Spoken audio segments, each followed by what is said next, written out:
Et salut, je m'appelle Wivine Dussoulier, je suis herboriste depuis 2008 et agronome, prof en ligne d'herboristerie et de phytothérapie. Aujourd'hui, on va parler de l'astragale. L'astragale! Avec ses études, j'en ai trouvé plus de 3000. Eh bien, je me suis dit, il faut que je fasse un parchemin, un sujet sur l'astragale. L'astragale, qui fait partie de la famille de la réglisse, mais ce n'est pas la réglisse. Et du coup, il faut faire attention, surtout au nom latin, parce qu'il existe beaucoup d'astragales différentes.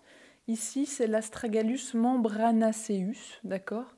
C'est une plante aliment, en fait. Ce que tu vois ici, c'est la poudre de la racine d'astragale, qui est utilisée beaucoup en Chine, aussi dans les soupes, dans les potages. C'est une plante qui demande d'être prise sur des longues périodes et aussi qui sera plus une plante préventive. Et puis, n'oublie pas qu'il fait partie de la médecine ancestrale, mais pour une fois, documentée convenablement.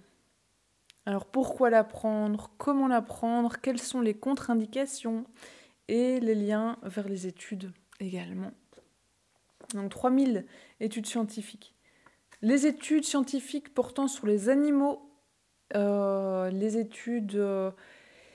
du coup, en fait, on suppose que c'est valable pour l'être humain, d'accord? Bon, on n'est pas certain, puisqu'on n'est pas des Kobe, mais demande à ton médecin traitant, comme d'habitude, pour prendre de l'astragale, même si c'est vraiment un traitement de fond.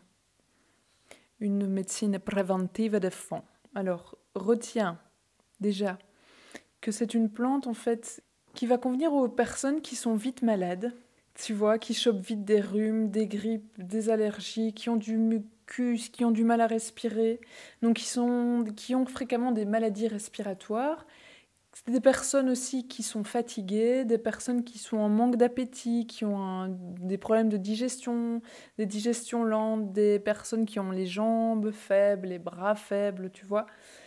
Parce que l'astragale, ça va vraiment être une plante qui va aller donner de la douceur. Tu l'as vu dans l'introduction, je goûte, c'est doux et sucré. L'astragale, c'est agréable. Et donc, elle va aller diffuser cette douceur, cette douce chaleur, progressivement dans le corps. Et c'est pour ça qu'on la recommande aussi aux frileux. Mais bon, il faudra commencer tôt dans la saison pour pas avoir froid en hiver, ou en tout cas pour avoir moins froid en hiver. Mais imagine un peu vraiment une diffusion douce de chaleur, de force, mais tout en douceur.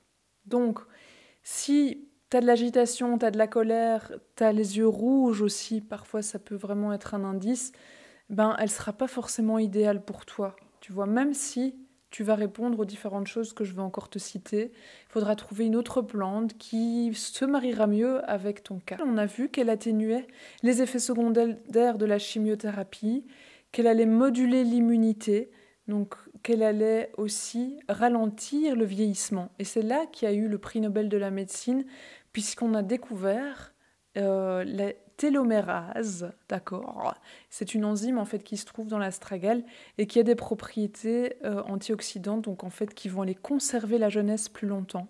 Ça se passe au niveau des chromosomes, au niveau des télomères, ça va vraiment permettre de garder, tu vois, des chromosomes jeunes, des chromosomes vraiment qui fonctionnent bien, qui sont beaux, tu vois, qui s'usent pas avec le temps, et du coup de garder sa jeunesse plus longtemps. C'est une plante qui sera protectrice du foie, des reins et du cœur. Elle a des contre-indications médicamenteuses, entre autres si tu prends des médicaments immunosuppresseurs, si tu as une greffe, si tu as un organe étranger, et donc il faut faire vraiment attention, apparemment avec la racine d'astragale dans ces cas-là, et comme je t'ai dit également, n'oublie pas, les bons mariages, les bonnes plantes avec les bonnes personnes. C'est pas parce que tu corresponds à certaines choses dont elle répond que c'est une plante qui va te convenir, d'accord? Faudra rester patient, continuer à te documenter sur la phytothérapie pour aller vraiment dans son cœur et trouver la plante qui te convient. Tu la mets dans ton verre et puis tu rajoutes du jus de pomme, du jus de citron. Franchement, elle n'est pas difficile, elle se mélange bien au jus, tu vois, et ça passe assez facilement. En moyenne, tu vas prendre une cuillère à café de 1 à 2 fois par jour. C'est la façon la plus simple que j'ai trouvée pour absorber l'astragale au quotidien. Si tu veux, tu peux t'inscrire dans le cercle très privé des druides, les plus motivés, qui reçoivent les lettres secrètes 2 à 3 fois par semaine avec du contenu vraiment juste pour eux. Et donc, je te mettrai aussi les liens vers les prix Nobel de médecine, ainsi que les liens vers les 3000 études sur l'astragale. On se dit donc à bientôt pour un autre épisode.